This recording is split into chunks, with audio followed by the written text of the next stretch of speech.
যেহেতু অভিমান অভিযোগ লিখে রাখবার জন্য আকাশ ব্যতীত আমার দ্বিতীয় কোনো রাফ খাতা নেই,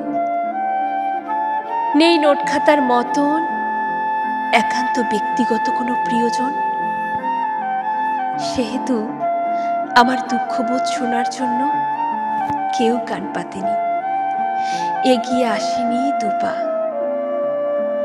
হৃদয়ে যত ব্যথা, যত সুর, যত কাতরতা, আমি তাই আকাশের বুকে লিখে রাখি। অশ্রুর কালিতে লেখা আকাশ আমার একান্ত ব্যক্তিগত রাফখাতা। লিখে রাখা সেই সব কথা শোনার জন্য প্রতি রাতে এক মহান সত্তা ছয় আসমান পিছনে ফেলে আকাশে নেমে আসে, অথচ মানুষের পৃথিবীতে আমার দুঃখবোধ শোনার জন্য কেউ দুপা এগিয়ে আসেনি।